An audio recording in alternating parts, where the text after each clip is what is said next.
बिस्मिल्लाहिर्रहमानिर्रहीम। अस्सलाम वालेकुम डियर स्टूडेंट्स। आज हमारा प्रोजेक्टाइल मोशन का लास्ट लेक्चर है, लेक्चर नंबर 4।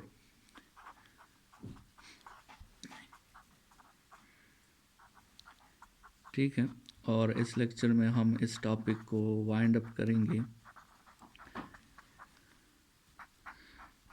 इस लेक्चर में हमने प्रोजेक्टाइल मोशन की लास्ट दो प्रॉपर्टीज़ पे बात करनी है, जो हमारे साथ एक रेंज था और एक हाइट थी। ठीक है, तो सबसे पहले हाइट ऑफ प्रोजेक्टाइल मोशन पे बात करते हैं।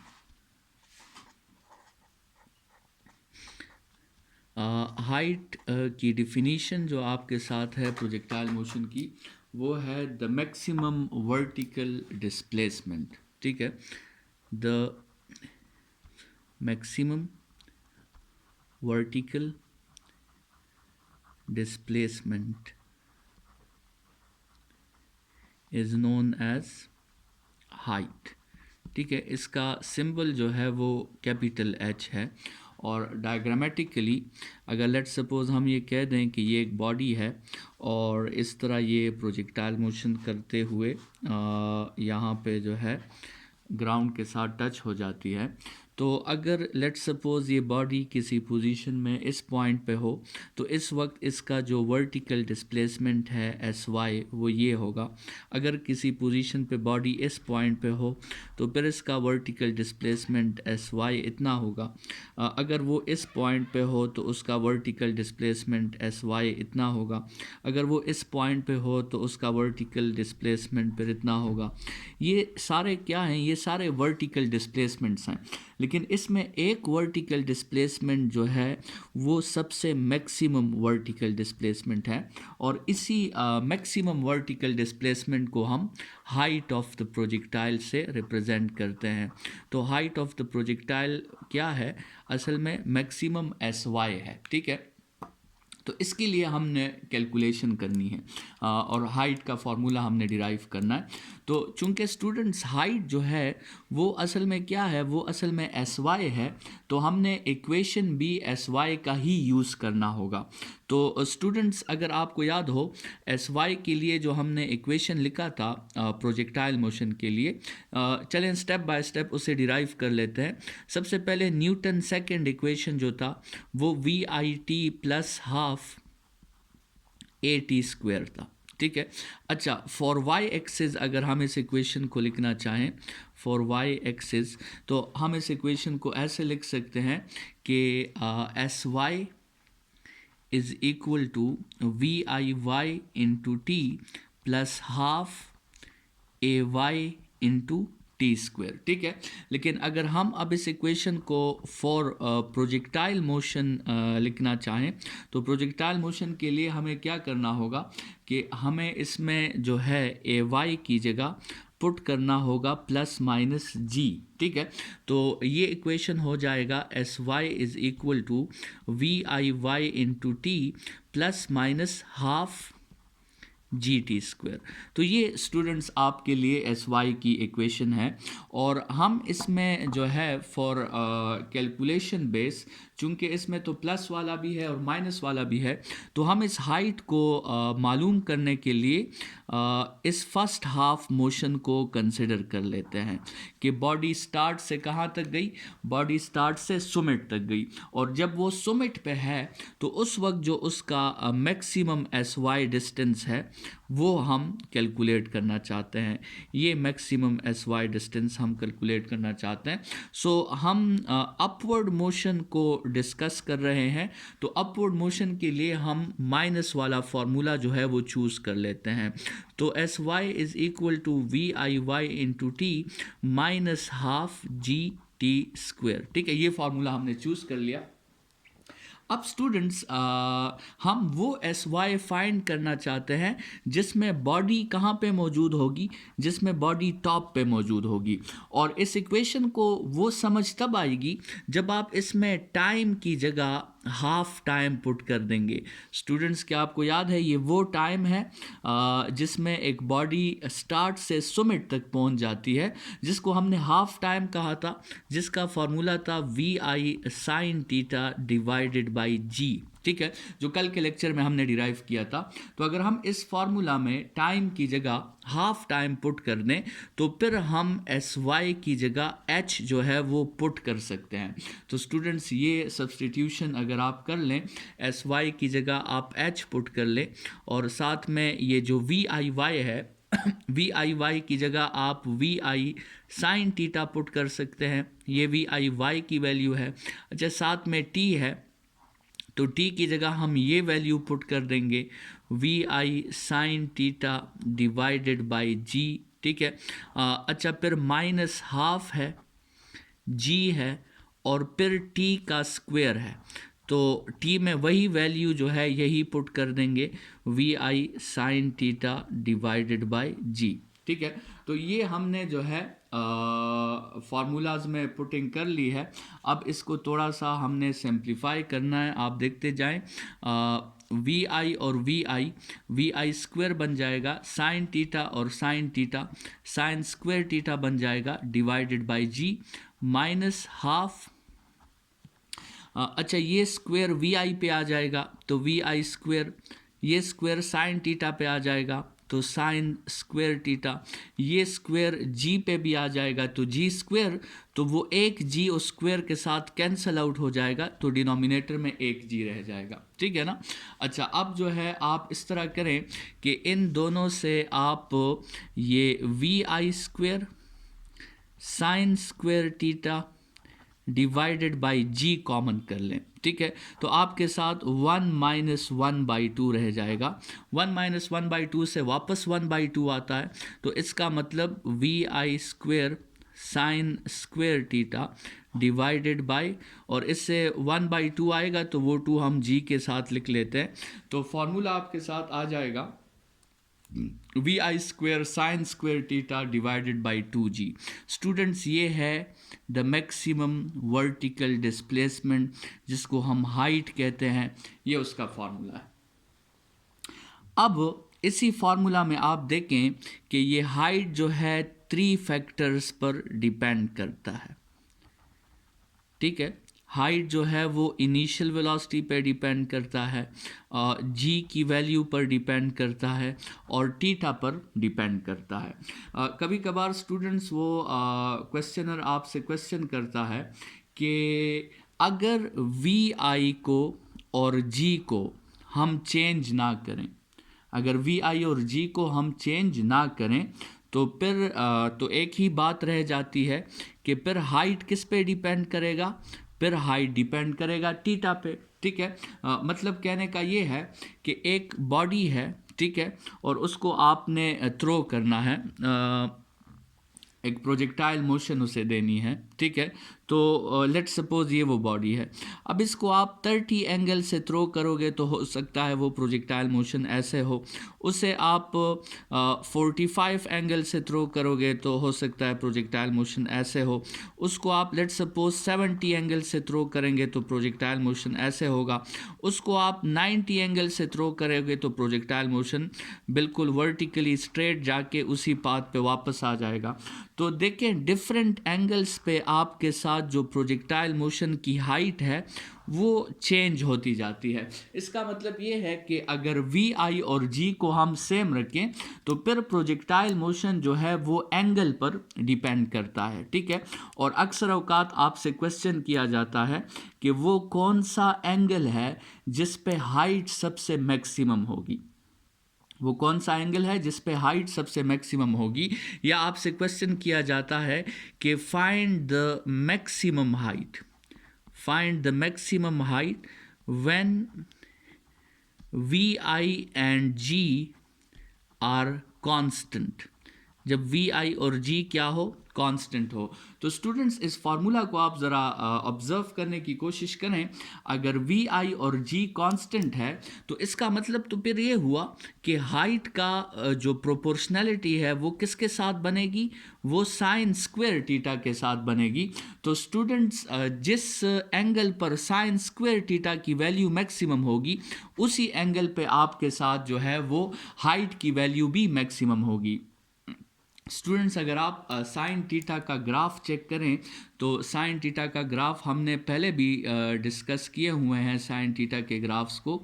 साइन थीटा का ग्राफ जो है वो ऐसे ग्राफ होता है, साइन 0 0 के इक्वल होता है, साइन 91 के इक्वल होता है, साइन 180 0 के इक्वल होता है, साइन 270 -1 के इक्वल होता है और साइन 360 वापस 0 के इक्वल होता है। स्टूडेंट्स इसमें अगर आप देखें तो साइन थीटा की जो मैक्सिमम वैल्यू आती है वो किस एंगल पे आती है, वो 90 एंगल पे आती है।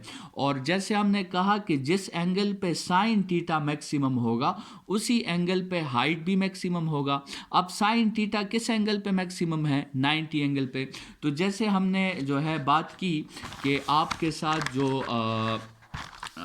वो है साइन थीटा है, वो हमें पता है कि sine theta is maximum at which angle, at theta is equal to 90। तो इसका मतलब ये है कि h is also maximum at theta is equal to 90।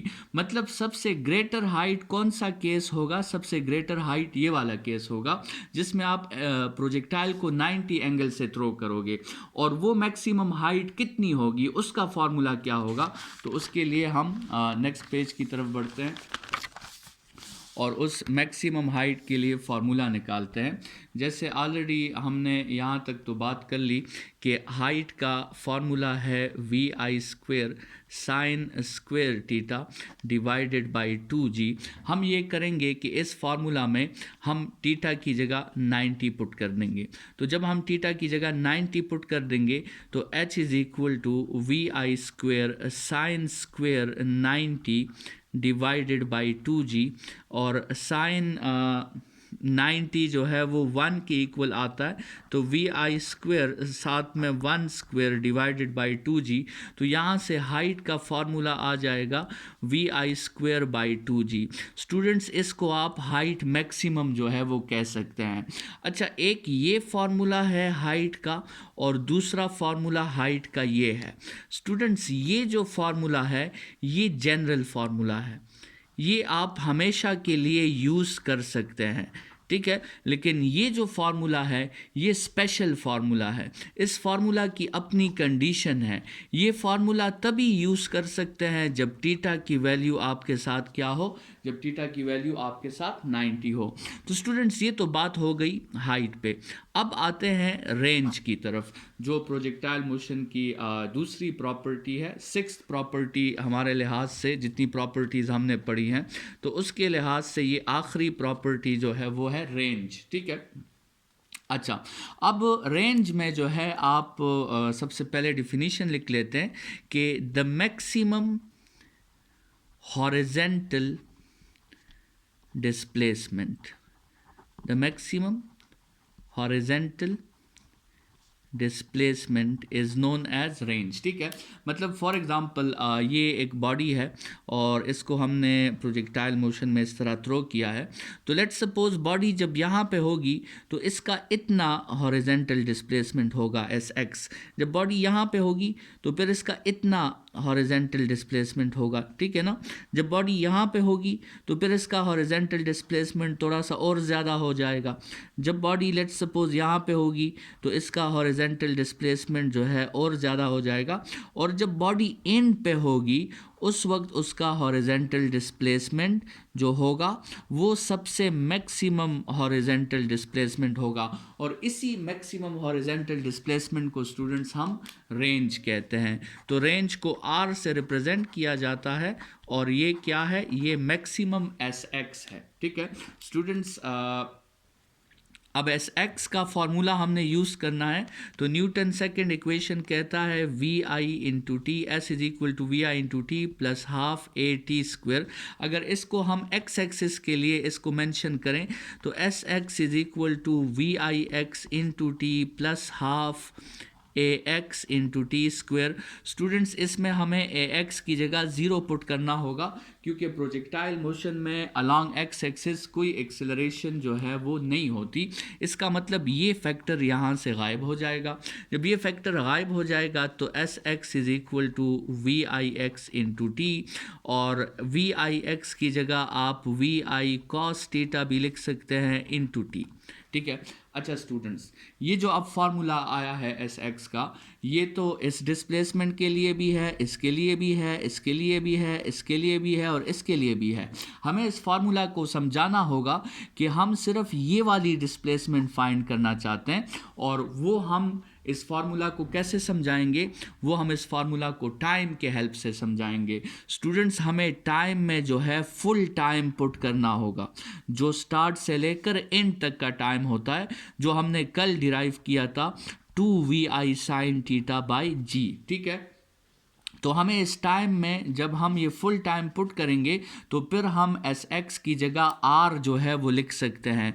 तो अगर हम एस एक्स की जगह आर लिखेंगे तो वी आई कॉस टीटा तो अपनी जगह पे आ जाएगा, और टी की जगह आ जाएगा 2vi sine theta divided by G. ठीक है ना, क्लियर है यहाँ तक? अच्छा, अब आर इज इक्वल टू ये वी आई और वी आई स्क्वेयर बन जाएगा, साथ में आ गया 2 sine theta cos theta, 2 sine theta cos theta, और डिनोमिनेटर में आ गया जी।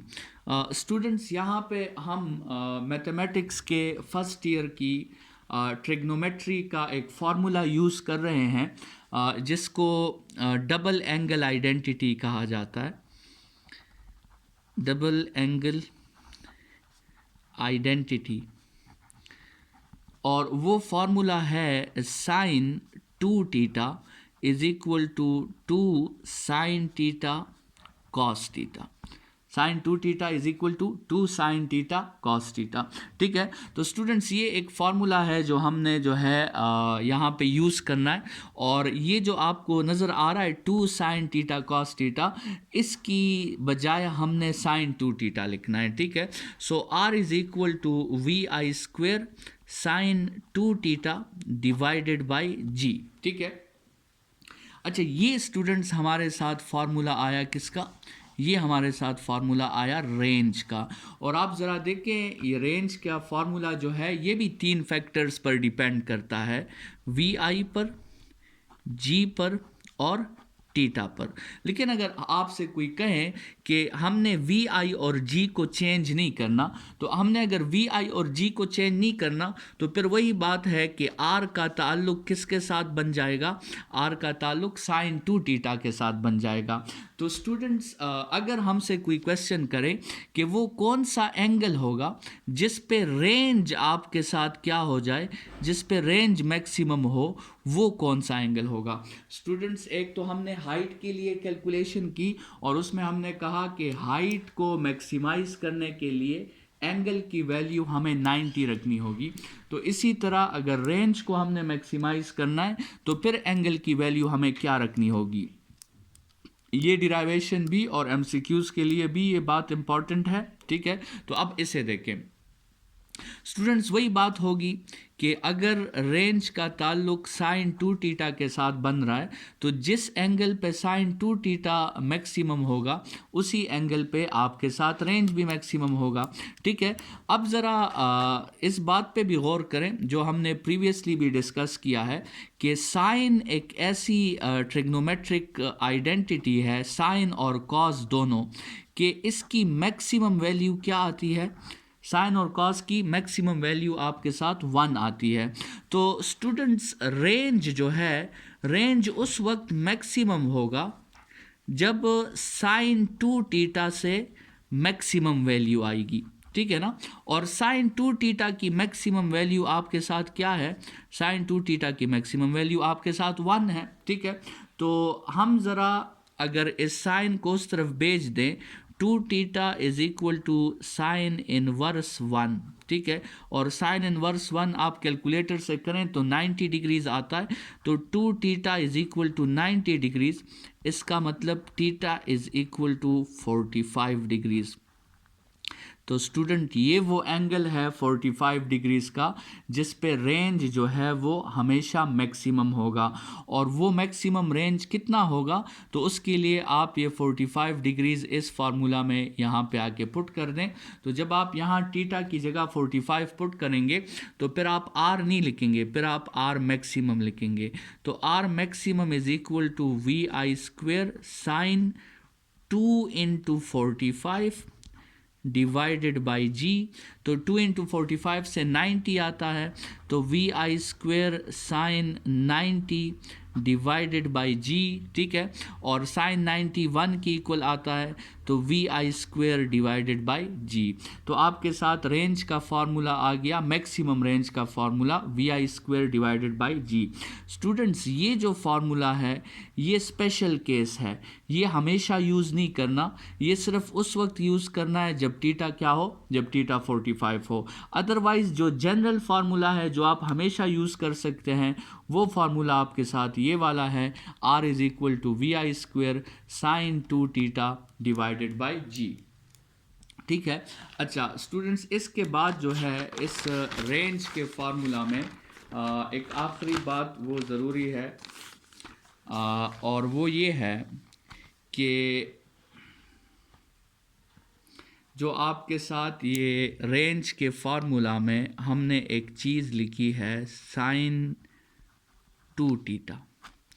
ये जो आपके साथ है साइन 2 टीटा, अगर आप कैलकुलेटर उठाएं, ठीक है, और लेट्स सपोज टीटा की वैल्यू पहले आप 30 लें और फिर टीटा की वैल्यू आप 60 लें, ठीक है, और आप साइन 2 इंटू 30 फाइंड करें और आप साइन 2 इंटू 60 फाइंड करें, तो आप देखेंगे कि दोनों से आंसर सेम आएगा, ठीक है।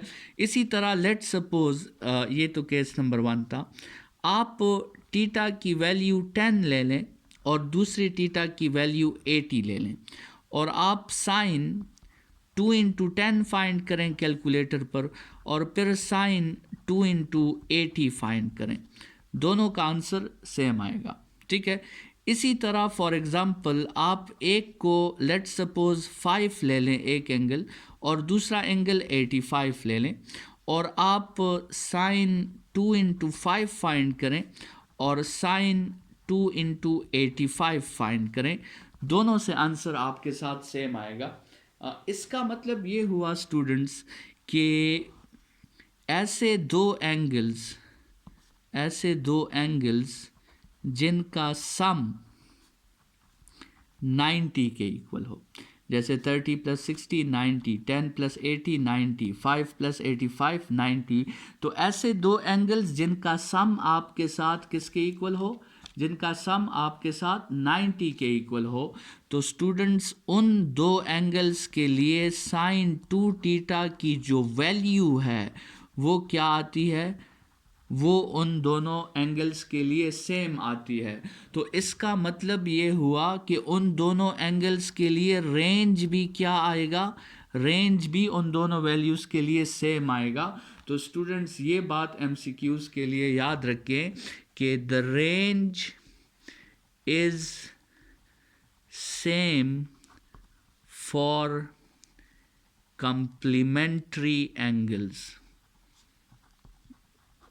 complementary angles, रेंज की वैल्यू कम्प्लीमेंट्री एंगल्स के लिए सेम होती है। मतलब लेट्स सपोज एक प्रोजेक्टाइल है, उसको हम 30 डिग्री से थ्रो कर दें, लेट्स सपोज वो ऐसे आके गिरे और फिर उसको 60 डिग्री से थ्रो करें, तो वो वहाँ आके ही टच होगा, चाहे हम उसे 30 से थ्रो करें चाहे हम उसे 60 से थ्रो करें, रेंज दोनों का सेम होगा। क्यों सेम होगा? क्योंकि 30 और 60 का जो आपके साथ समिशन है वो 90 के इक्वल है, ठीक है। तो ऐसे दो एंगल्स जिनका सम 90 के इक्वल होगा, उन दोनों एंगल्स पे आपके साथ रेंज की वैल्यू सेम आएगी, ठीक है। हाइट की वैल्यू डिफरेंट होगी, हम हाइट की बात नहीं कर रहे, हम बात कर रहे हैं रेंज की। तो ऐसे दो एंगल्स जिनका सम 90 के इक्वल होता है, ऐसे दो एंगल्स के लिए रेंज की वैल्यू सेम होती है, so the range is same for complementary angles. ठीक है, एक आखिरी डिराइवेशन जो एज सच बुक का हिस्सा नहीं है लेकिन एमसीक्यूज़ के लिए वो फार्मूला इम्पॉर्टेंट है, और वो है relation between height and range.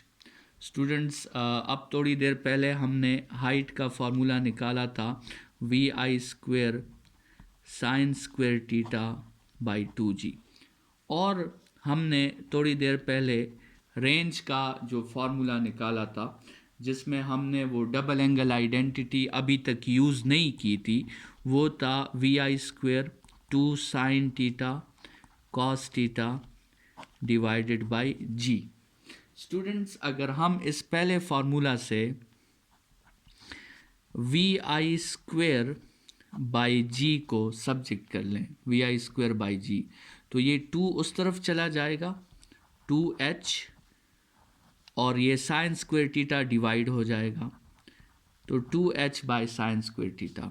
और इसी तरह इसी फार्मूला से भी अगर हम vi² बाई जी को सब्जेक्ट कर लें तो ये अपनी जगह पे रह जाएगा, और ये 2 साइन थीटा कॉस थीटा उस साइड पे डिवाइड हो जाएगा, तो हमारे साथ आ जाएगा r divided by 2 sine theta cos theta. ठीक है, इन दोनों को हम कंपेयर कर लेते हैं क्योंकि ये भी vi² बाई जी है, ये भी vi² बाई जी है, तो अगर दोनों को कंपेयर कर लें तो हमारे साथ आ जाएगा 2h by sine square theta is equal to r divided by 2 sine theta cos theta.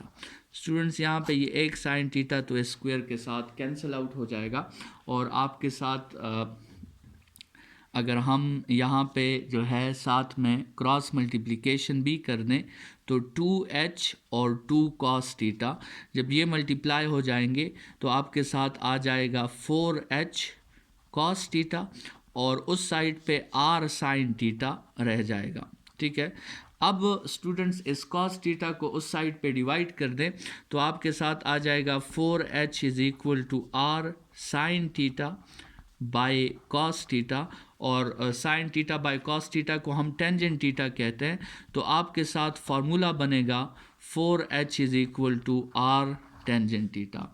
Students, ये जो है एमसीक्यूज़ के लिए काफ़ी इम्पॉर्टेंट रिलेशन है, the relation between height and range, 4h is equal to r tangent theta. इसके साथ ही आपका चैप्टर नंबर 3 की जो सारी थ्योरी थी वो कंप्लीट हो गई है।